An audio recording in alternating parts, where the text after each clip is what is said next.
Kapatid, hindi ko alam ang iyong pinagdadaanan sa mga sandali ito ng iyong buhay. Hindi ko alam kung ano ang mga mangyayari sa iyo. Pero tandaan mo, in just God's words, kayang-kayang baliktarin ng Panginoon ang sitwasyon mo sa kasalukuyan. Manatiling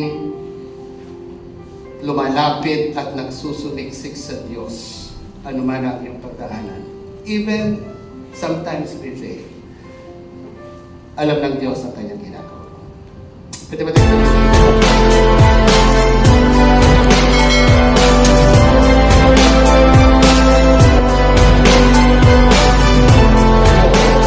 Aklat ni Job ay kasabayan po siya ni Abraham, Isaac, and Jacob.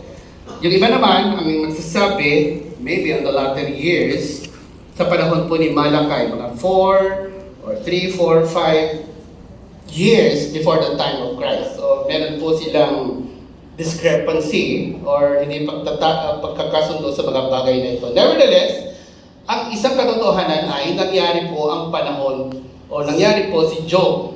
Bagamat hindi po sila nagkakasundo sa kung ano ang timeline nitong si Job na ito. Now, what am I going to discuss with you first is there are 4 important events in his life. Meron pong 4 na mahahalagang pangyayari sa kanyang buhay. Ito pong si Job. Sa gitna ng mga pangyayari ito, ano yung mga bagay na hindi nang bago sa kanya? Well, number 1, the first important event is his prominent status. Napakataas ng kanyang pagkatao noong mga panahon na yon. Verse 3, Job owned 7,000 sheep. Ganito po siya kayaman. 3,000 camels, 1,000 head of cattle. Yan. And 500 donkeys. So you can see here, this guy is so wealthy. At ang sinasabi pa dito, he also had a large number of servants and was the richest man in the east. So parte sa bahagi ng silangan ay siya po ang itinuturing na mayaman o pinakamayaman.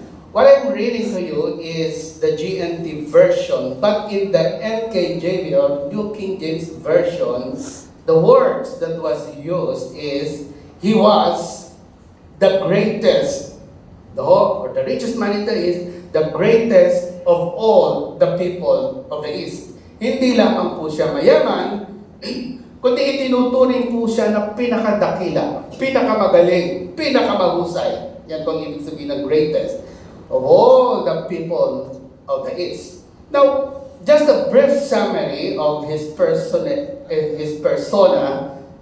Ito po si Job.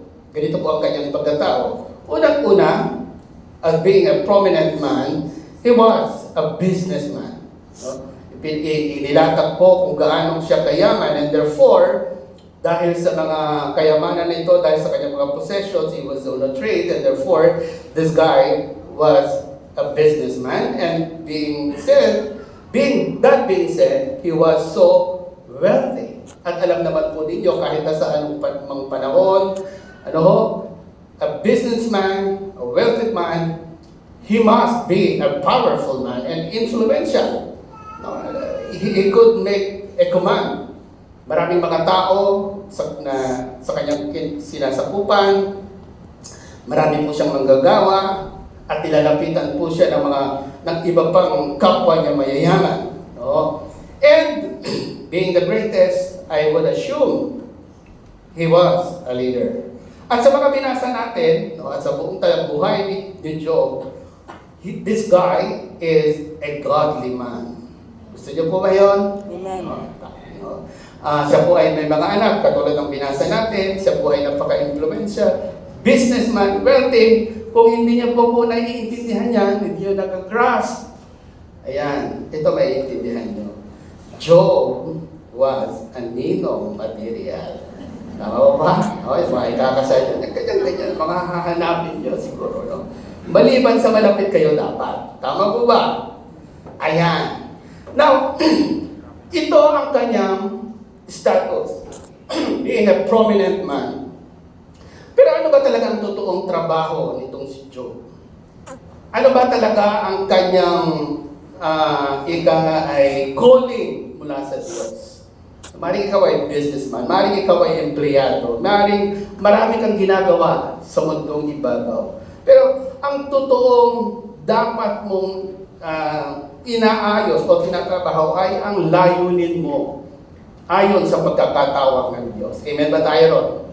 Well, Job, in spite of being a prominent man, well, number one, this guy is a worshiper. Sabihin nga po natin, worshiper. Worshipper. Worshiper. He must be worshiping none other than Yahweh Himself. Alright, verse 1, why do I say this? Of Job chapter 1, ito po ang definition or binabanggit ng Biblia. This man named Job, living in the land of Uz, he worshiped God. Ayan. He was worshiping the Lord in the morning, in the afternoon, lunchtime, and even in the evening. And he was so faithful to Him. At marami pong Bible characters sa Biblia, of course, ay makikita po natin na talagang tapat sa Diyos, nananalangin, nagsasamba, naglilingkod sa Diyos. And Job was one of them. He was a good man, careful not to do anything evil. Being a prominent man, he is not just a worshiper. Number two, he is a prayer warrior. Sabihin nga po natin, prayer warrior. Prayer warrior. Marami pong mga warrior, mga mandirigma noong panahon ni David. Pero meron din namang mandirigmang nananalangin. Amen? At paliban po sa ganong warrior, sino po dito yung keyboard warrior? Ay, hindi alam. Ang galing mag-comment sa Facebook. Yan, mga keyboard warrior na yan. Prayer warrior, si Job, verse 5, ito po yun. The morning after each feast, Job would get up early. Maaga po siya nagigising, katulad ni Jesus Christ. You remember the story in the New Testament? Maaga siya nagigising habang ang kanyang mga disipulo ay tulog pa, nananalangin sa Diyos amang nasa langit. Job would get up early and offer sacrifices for each of his children in order to purify them. Baka naman kasi nagkakasala ang kanyang mga anak unintentionally. That is why he was offering to God. Kasabay na he was interceding for his children. He always did this because he thought that one of them might have sinned by insulting God unintentionally. Baka kasi ang kanyang mga anak masyadong inosente, masyadong ignorante, o baka hindi alam mga batas ng Diyos, o baka gumagawa ng mga bagay na hindi nakalulugod sa Diyos. And because of that, Job was so careful enough to offer sacrifices to God for the sake of his children, interceding for his children.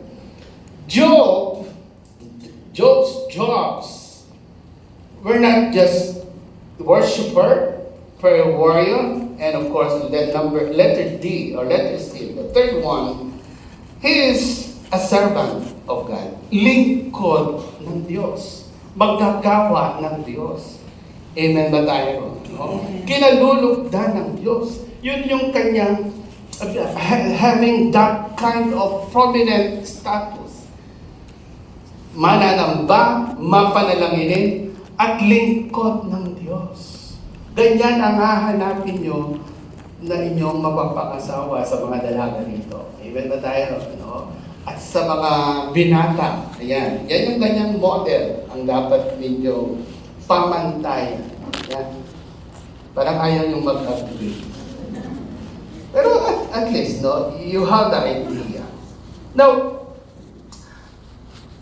kung ikaw ay ganito ang iyong buhay, wala kang iniintindi, wala kang problema sa finances, wala kang problema sa iyong relasyon sa mga nakapaligid sa iyo, that would be very easy. Amen ba tayo ron?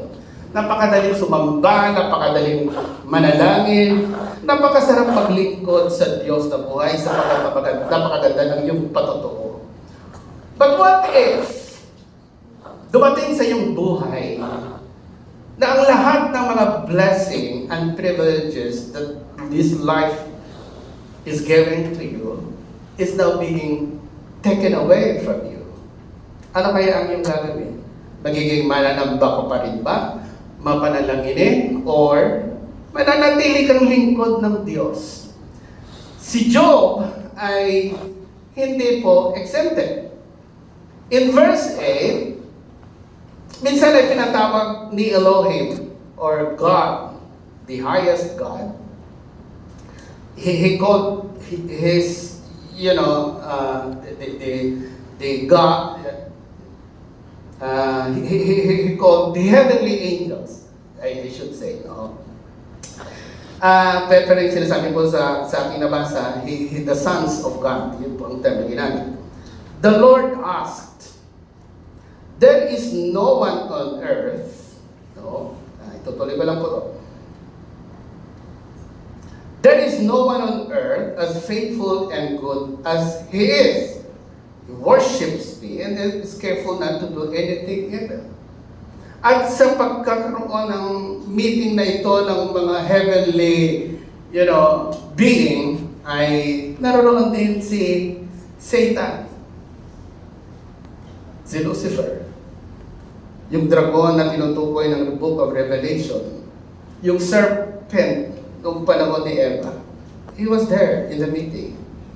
At itong si Yahweh ay tinanong si Satan. Alam nyo, ito tandaan po ninyo. Pag ikaw ay tapat na lingkod ng Diyos, kapag ikaw ay mananamba at mapanalanginin, and faithful to the Lord, do you think God will not be proud of you? Amen ba tayo ron? God will always be proud of you, of His servant. Kaya ito namang Panginoong Diyos ay ipinagmalaki kay Satan. And now, the second event in the life of Job is his trials. Ang mga pagsubok, eto na, nagsidating na. Verse 9, Satan replied, would Job worship you if he got nothing out of it? Sasambahin ka ba ng iyong lingkod na yan kung hindi dahil sa siya'y iyong pinagpapala? Sapagkat alam din ni Satanas na kaya nagiging tapat ang mga lingkod ng Diyos ay dahil sa mga blessing. Of course, it is not an absolute truth. Verse 10, you have always protected him, Yahweh. Satan was talking to Yahweh. And his family and everything he owns. You bless everything he does. And you have given him enough cattle to fill the whole country. Ang dami mo kasi blessing. Ang dami mo kasing pagpapala. Meron siyang latest model ng mga sasakyan. Hindi lamang 6, 7. Meron ba ganun dito? Laging latest and top of the line ang kanyang sapatos. Top of the line ang brand ng kanyang sapatos. Puro Nike. Yung kanyang damit, yung kanyang pananamit, laging, ano ba yung may buhaya? Crocodile. Ang lupit ng kanyang mga brand. Bakit naman hindi lagi siya magiging tapat sa Diyos? Sabi ni Satan sa Panginoong Diyos na siya. Walang sakit at karamdaman, maayos ang kanyang relasyon. Verse 11, but now, suppose you take away everything he has, and I tell you, Yahweh, he will curse you to your face. Tanggalin mo ang lahat ng mga pagpapala, ang mga protection mo sa kanya. At tandaan mo, susumpain ka niya. Sabi ni Satanas, well, Yahweh accepted the challenge. Sapagkat alam ka niya, kilala ka ng Panginoong Diyos. Amen ba tayo, Roy? Ipinagmamalaki ka ng Panginoon. And that is why He allows trials, persecutions, sicknesses, diseases in the life of a Christian. Pakisabi ka sa iyong katabi, hindi ka exempted. Lingkod ng Diyos. Yan. Then, verse 12, alright, the Lord said to Satan, okay, sige, fine. Yan ba gusto mo? Everything he now is in your power, but you must not hurt Job himself. So Satan left. Alright, ito no, I just would like to give you a truth from this particular verses. Pwedeng ihagis ni Satanas ang lahat ng buong kapangyarihan ng impyerno sa iyo. Pero hanggang sa hanggang sa pinahihintulot lamang ng ating Panginoong Diyos. Amen ba tayo? Amen. Pwede kanyang palibutan ng kanyang mga demonyo, ihagis ang lahat ng kanyang sumpa. Maaaring may makapasok. Yung mga makakapasok na yon ay dahil lamang ipinahihintulot ng kataas-taasang Diyos na si Yahweh. Siya ay nasa ilalim pa rin ng kapangyarihan ng ating Panginoon. Maging ang iyong mga pagsubok sa buhay. Kaya kung meron ka man at dinadaanan, tandaan mo, ito ay dahil lamang sa kapahintulutan at kapangyarihan. Because our God is a sovereign God. Amen ba tayo, Ron? Amen. Alright, ituloy ko lang po yun. Ito po yung si Satanas. Yan po ang Diablo. Bago ko po ipagpatuloy ang buhay ni Job, gusto ko pong dalhin kayo sa Book of Revelation. Ipakikita ko po sa inyo ang kahihinatnan ni Satanas na siyang pinagmumulan ng kasalanan, ng kasakiman at kasamaan ng mundong ibabaw. No, bago po kayo panghinaan ng loob. Revelation chapter 20 verses 1 to 3. Then I saw an angel coming down from heaven, having the key to the bottomless pit in a great chain in his hand. Bottomless pit or abyss in the in the Greek translation, ito po ang kahihinatnan ni Satanas at ng lahat ng kanyang cohorts. Verse 2, He laid hold of the dragon, that serpent of old, who is the devil and Satan, and bound him for 1,000 years. Kaya ang Biblia, hindi ka manghuhula sino ba si Satanas? Sino ba ang masama? Sino ba ang pinagmumulan ng kadiliman ng mga Kristiyano? Hindi mo na kailangang aralin. The Bible is very clear. Amen ba tayo? The dragon, the serpent, the Satan, the Lucifer, he is what he is. Inireveal po ito ng Biblia. Verse 3, And he cast him into the bottomless pit and shut him up and set a seal on him. Hindi siya makakagalaw. Sabi niyo po nga po, nasa ilalim po siya ng boundary na inilagay ng ating Panginoong Diyos. So that he should deceive the nations no more till the 1,000 years were finished. That is in the last days. No? Now, verse 3, But after all these things, he must be released for a little while. May purpose. No? Hindi natin alam bakit pakakawalang muli ng Panginoon. But nevertheless, hindi po nagtatapos yun. No? Sabi niya sa verse 10 of Revelation chapter 20, The devil who deceived many Christians, all the Christians in the world, was cast into the lake of fire and brimstone, where the beast and the false prophet are, and they will be tormented day and night forever and ever. Kaya kung ikaw man ay pinahihirapan ng Diablo, kung ikaw man ay dumaranas ng kasamaan, nagawa ng Diablo, at ipinaalala ng Diablo na ganyan-ganyan ka, worship ka kay Lord. Pinapaalala niya yung mga nagawa mong kasalanan at mali sa yung mga nakaraan. Ipaalala mo naman din sa Kanya kung ano ang mangyayari sa Kanya sa kinabukasan. Siya ay wawasakin at sisirain at doon walang katapusang paghihirap ang Kanyang daranasin. Amen ba tayo? Sapagkat ang tagumpay ay para sa mga mananampalataya ng ating Panginoon. Hallelujah! Going back to Job. So ito na nga, yung kwento natin, namatay ang kanyang mga anak, nawala ang kanyang mga possessions, yung kanyang mga empleyado na ubos na lahat. Sabay-sabay, no? Hindi mo ito na after 1 week, after 1 year, hindi, sabay-sabay.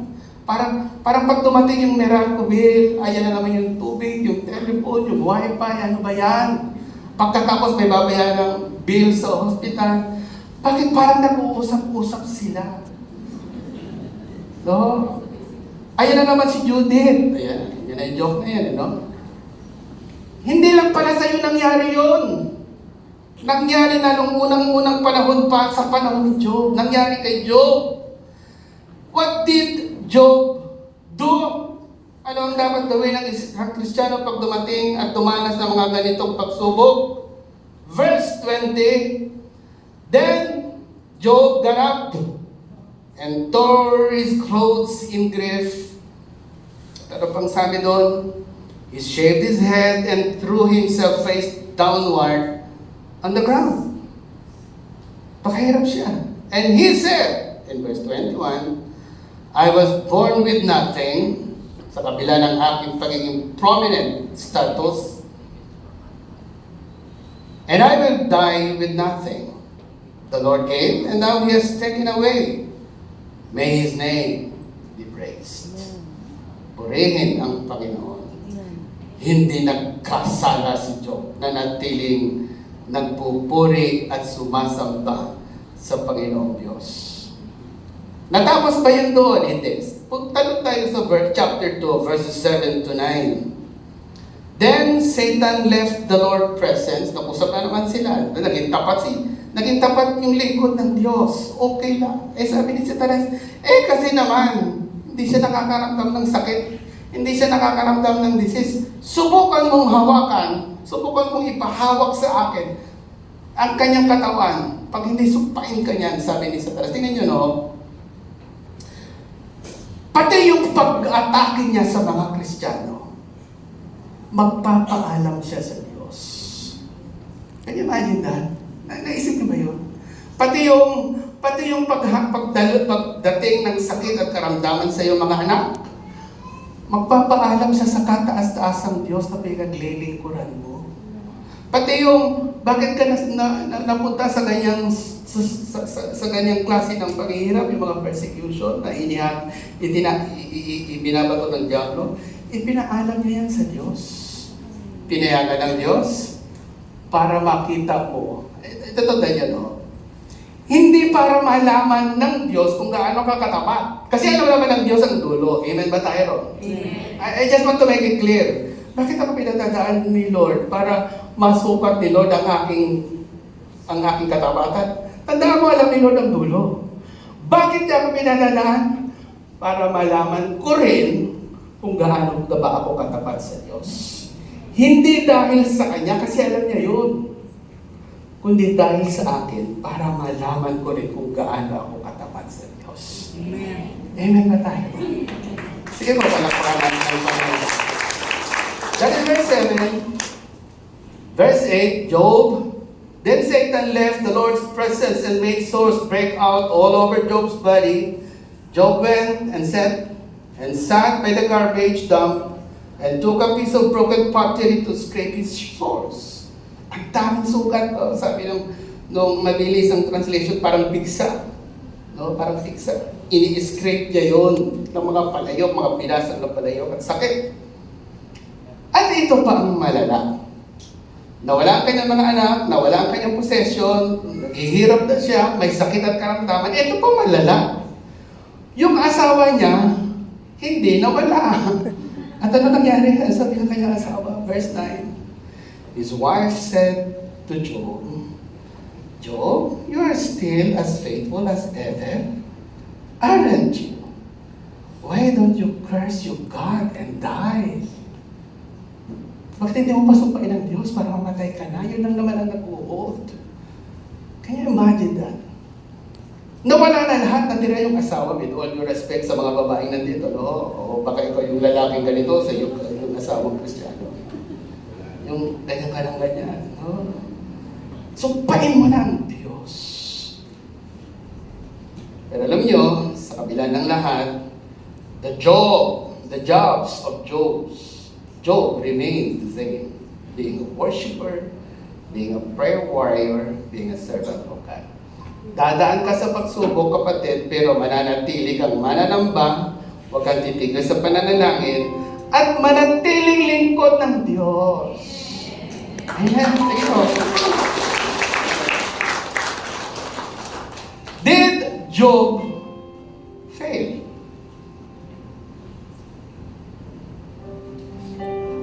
Nagkamali ba si Job? Hindi. Or should I say, nag-fail ba si Job sa pagsubok? Hindi. Did he fail? Hindi. Well, sad to say, unfortunately, Ay. Job failed. The third most important event in his life, Job failed. Ayaw. Alam niyo, ganito po kasi yun. Sa mga unang ragasa ng pagsubok, medyo matatak tayo. Tama po ba? Okay pa eh. 1 month, 2 months, 1 year. Pero nakaka 2 years na, Lord. Grabe. At hindi lang yun ang nawawala pa, eto pa, lumalala ng lumalala. Let me give an example. Magaan to, mabigat? Magaan. Magaan. And I can hold of this for the next 1 hour. Pero patagalin mo ng 5 hours, 8 hours, 1 week, 1 month. I cannot. I will surely fail. So did Job. And he failed.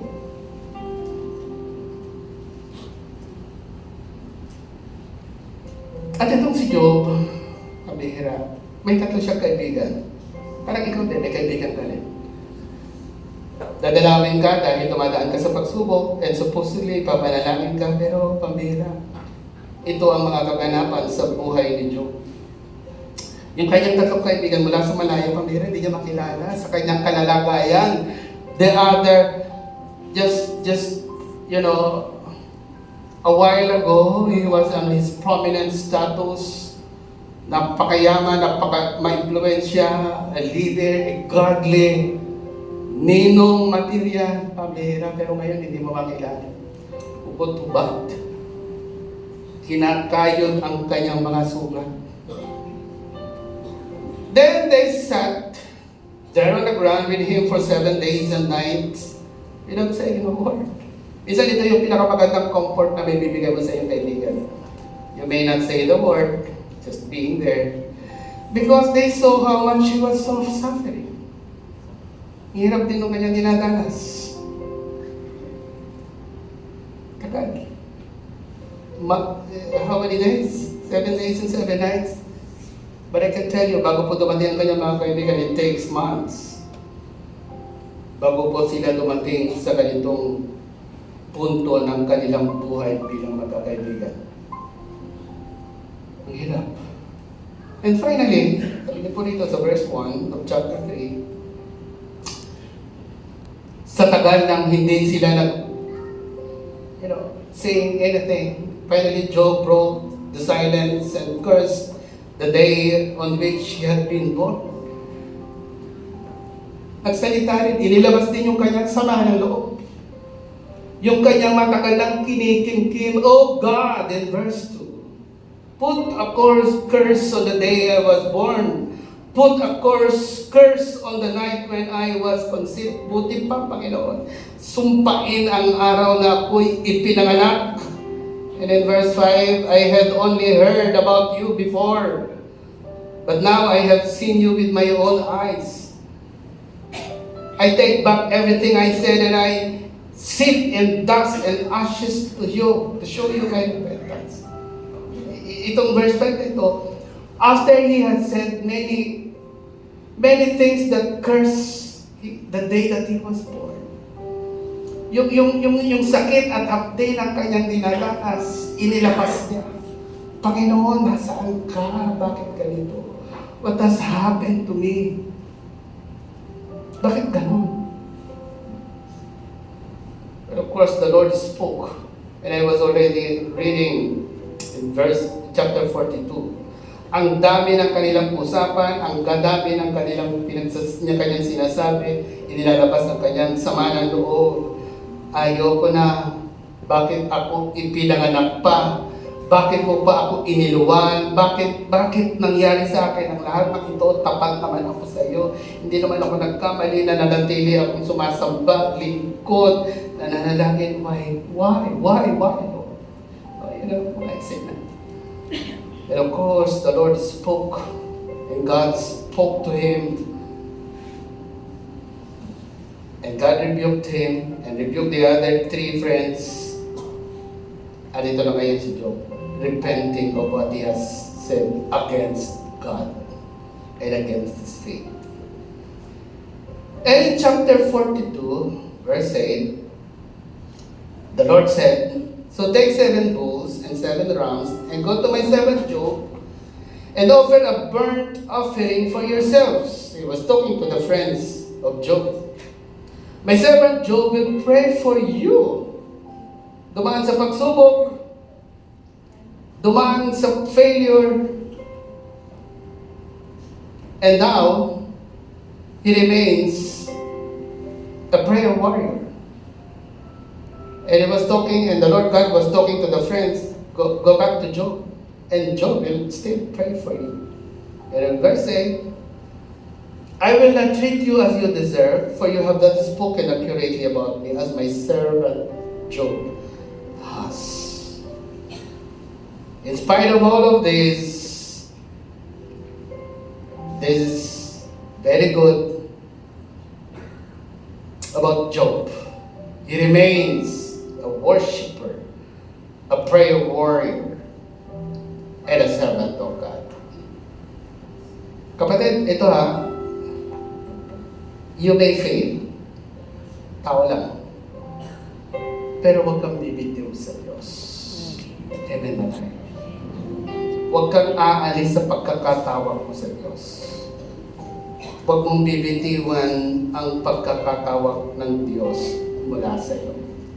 And the 4th important event in his life, after all of these trials and failures, here comes the rewards. The reward, huwag kang mag-alala. Verse 12, "The Lord blessed the last part of Job's life even more than he had blessed the first. Pinagpala siya nung una, dumaan sa pagsubok, nabigo, at nanumbalik. At nung siya po'y bumalik, pinagpala ng higit sa mga pagpapalang kanyang natanggap than before. And Job, for now, Job owned 14,000 sheep. 14 na ngayon. 6,000 camels, 2,000 head of cattle, and 1,000 donkeys. No? Ito na po yung kanyang status. Sa mga dumadaan sa pagsubok sa mga sandaling ito ng iyong buhay, o ikaw ngayon ay okay lang ang lahat, tanda mo everything is just temporary. You know why? Because every situation in life is just temporary. So when life is good, make sure you enjoy and receive it fully. Enjoy mo lang, okay lang yan. Pero huwag kang mag-alala. Everything is just temporary. And when life is not so good, remember that it will not last forever. And better days are on the way. Better days are on the way. Let me show you, for your appreciation, the blessing of Job. Before the trial, tingnan niyo po yung comparison. 7,000 becomes 14,000, 3,000 becomes 6,000, 1,000 naging 2,000, 500 naging 1,000. Tingin niyo nagkataon lang ang mga numbers sa Biblia? Hindi. Because God wants to emphasize, kapag nanatili kang nakatili ka sa akin sa kabila ng pagsubok, I am able to double the rewards in your life. Kayang-kayang gawin ang Panginoon. And then verse 13, nagkaroon muli siya ng anak. He was the father of 7 sons and 3 daughters. Siyempre, masakit yung una, pero tapos na yun, wala ka na magagawa. Ito naman ang enjoy mo ngayon. And Job lived 140 years after this long enough to see his grandchildren and great-grandchildren. And then, Job died at a very great age. Kapatid, hindi ko alam ang iyong pinagdadaanan sa mga sandali ito ng iyong buhay. Hindi ko alam kung ano ang mga mangyayari sa iyo. Pero tandaan mo, in just God's words, kayang-kayang baliktarin ng Panginoon ang sitwasyon mo sa kasalukuyan. Manatiling lumalapit at nagsusumiksik sa Diyos, anuman ang iyong pagdaanan. Even sometimes we fail. Alam ng Diyos ang kanyang ginagawa. Pwede ba tayong salita yung buka tayo manalangin? Heavenly Father, I am praying for your children. The words that I spoke is not mine, but it is yours. And directed specifically for that person. That person who is undergoing severe trials. That person who is undergoing severe confusion. Panginoon, kilala mo siya. Alam mo ang kanyang buhay. And if you are that person, pwede ba kita kanyayahang tumayo at Panginoon, just say the word. Just say the word. Everything will be fine. If you are that person, let us sing the song in Jesus' name.